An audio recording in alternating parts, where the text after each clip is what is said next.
Alright, I'm going to be introducing your next Photoshop project here called the Creative Photoshop Composition. You'll need to complete the Classroom in a Book Lessons 1 and 2 from the Photoshop book because you're going to be using specific skills that you learned from those, especially from Lesson 2. Okay, so it says here, using Adobe Photoshop, you'll create a composite picture merging 4 or more photographic digital images from separate sources into one finished artwork. One of the 4 pictures will be used as background scenery, one picture as foreground scenery, and a third item as a semi-transparent image. All 4 or more images should be merged naturally so they appear to be a single unified work. Save each of the separate pictures onto separate layers to show your work. Make sure you label those layers too. The source for your digital images will be from pictures you have taken, scanned in pictures, or images from the internet. But at least 2 of the images must come from a digital photograph you have taken with a digital camera and adjusted using the image adjustment tools.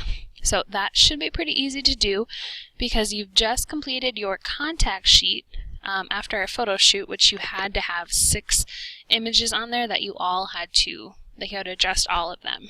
So you can pick 2 of those or more if you want to use for this project here. It says begin your design with a background size of at least 8 inches in height and an image resolution of 200 dpi. How you do that in Photoshop, if you go File, New, here's where you can set how large you want your canvas to be. Change it to inches. Make sure your height is at least 8. Now your width will probably depend on what picture you use as a background.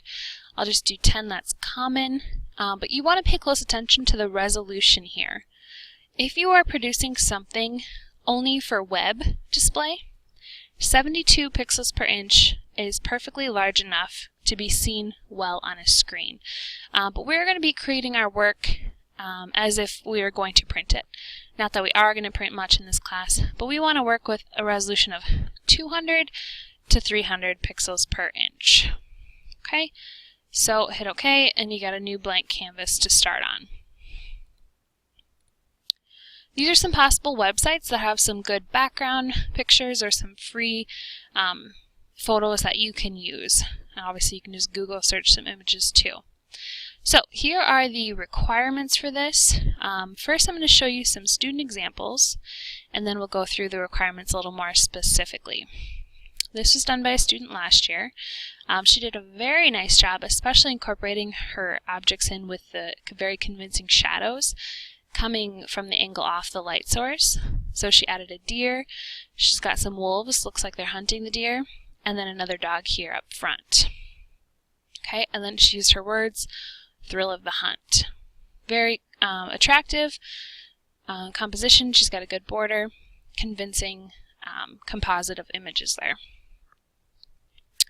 So this student used an image of a hotel room or just some sort of room, and she added things like the picture on the wall, cat on the bed, this animal toy here, phone on the wall. And this person had the same image it looks like to start with, but put a tiger on the bed, egg carton here, just a few different things going on. Alright.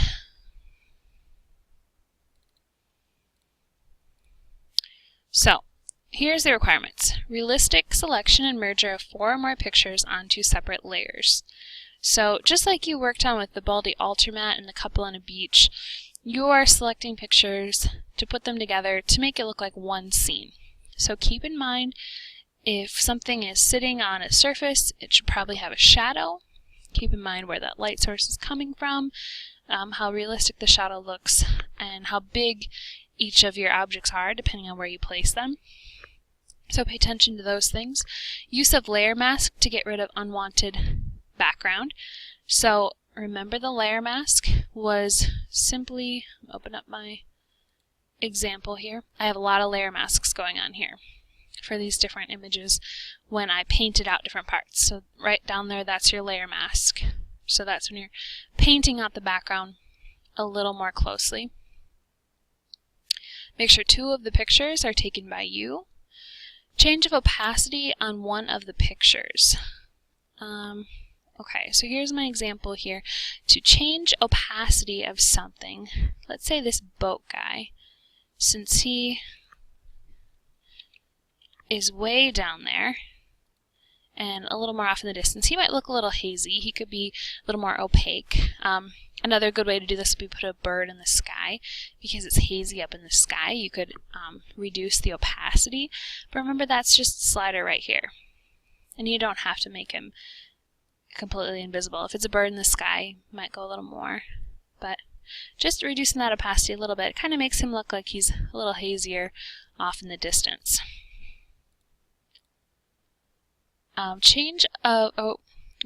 Use of content-aware patch on one or more parts of the image. Now, if you haven't gotten through lesson 2 yet, you're not going to know what this is.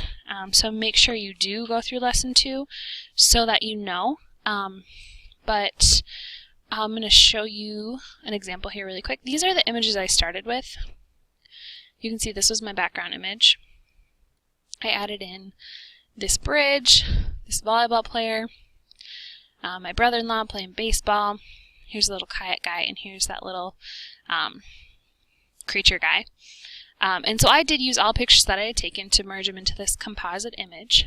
So the content-aware patch, where I used that, was down here where this volleyball player is standing. The original picture looked like this, and so there wasn't really any room for her to stand. She'd be falling right off that tree there. So to use the content-aware patch, go ahead and find it. You're going to see the spot healing brush first. Click and hold. You get the patch tool. You're going to need to change the patch up here from normal to content-aware. Make sure medium is selected and then sample all layers. You want that selected as well. It's pretty simple how this works. You're going to click and kind of draw the part where you want to be filled in. So I want that to be her little platform to stand on. And then click inside the patch I just made and drag it to where I want it to sample from. So I want it to sample from the tree branch over here. Click and drag and let go. And there I have, well, most of it filled in, except for the little trees there, and I can do it twice if I want. I could fill in a little bit more here. There we go. Okay, so I've created something that kind of matches in with this tree here, creates this platform for her to stand on. I could use the clone stamp tool, which I already know how to use, to kind of fix that up a little bit, or the spot healing brush tool. You'll learn about all those just to perfect it, make it look a little bit better. But that's simply how you can use that. Change of colors on one or more of the pictures. That's something you're going to learn here in your lesson 2. I have already changed the color of the ball here, but I'm going to go ahead and show you how to change the color of this little creature guy. So I'm going to get him selected and zoom in on him. So the color replacement tool is located underneath your brush tool, color replacement tool. You want to change the mode to hue. You want to have this first part sampling continuous, and for your limits you want to do find edges. Okay, tolerance about 32%, 33%, and your brush size hardness around 30% or so, and the size will depend on how big your object is. So I'm going to work on turning this guy kind of a pinkish reddish color. So you make sure your foreground color over here is selected to the color that you want to change it to. Then I basically start in the middle, click and drag, and because I changed it to find edges, it should only color the guy. So I don't have to be too precise to the edges. And you can kind of tell it's giving it an overlay, so we can still see the highlight there. And it's giving it kind of a pinker color. So there we go. Now I've changed the color of that little guy. So you'll need to change the color of something in your image. Use of 2 or more colored words. Okay, you know how to do that already. I have playing in the mountains. Those are my words that I decided to put in there. Just some kind of title that fits in with what you've created. use of gradation somewhere in the design, and creation of colored textured border or frame around the work. This is my frame, and it's also got a gradation on it. So real quick, there's a few different ways that you can make a frame. What I did here was I created a new layer, and I filled it in. You could fill it in with a gradation right away. Under the paint bucket there's a gradient tool, and so you can pick one of these pre-selected gradients or make your own. If you were to pick that one and then just paint it in, what you need to do is click and drag where you want the gradation to start and end. So like that.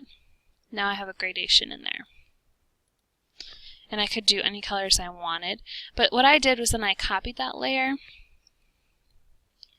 and I took and I rotated it, put it on the bottom. Then I just copied it again. Control T, and then I hold the Shift key so that when I rotate it gets to a straight angle. And then, whoops, I don't want to do that. Set this one over there. And depending on how I like it, I might want it behind the others. Copy it again, move it over here. This is just one way that you can use to create a border. And then what you can actually do is, if you have all these layers selected, click on the top one, click on the bottom one, holding the Shift key. Right click, you can merge these layers, so then they all are together onto one. You could also, to create a border, create a new layer, you could use the brush tool, and you'll find that there's a lot of different designs of brushes that you can use. So you can kind of create some interesting textures and pattern effects if you wanted to do something like that. So you can kind of have fun, experiment with creating a border that you think will be good. Another way you could do it is take this marquee tool, select the inside that you don't want framed, and then if you actually go to select inverse, now I have the part that I do want framed selected. You could once again do a gradient on this. So that's going to give me a bigger gradient from dark to light, which is kind of fun. Or I could just paint it in with one color.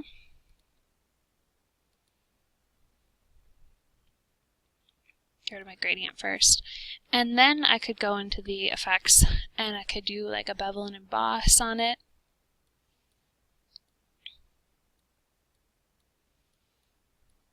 So that could kind of give me a fun effect too for a border. So border is up to you. Use a gradation and a border somewhere. And then you have your digital design rubric here on the back. The part that says objectives, this is just, did you do all the required things? Did you do all these 9 things in there? How good was your quality and clarity of the digital image? That's where you get graded on that. Composition, the size and placement through the use of elements and principles of art. So how well did you use line, texture, color, shape, form, value, space, and the principles of repetition, balance, emphasis, contrast, unity. Basically this all comes together in how well does it look? How nicely did you put everything together? Is it balanced and things like that? And then you get graded on your creativity here. So were you original? Did you challenge yourself? Did you kind of have a theme when pulling it all together? Okay, so that is your next Photoshop assignment, Creative Photoshop Composition. Hope you have fun.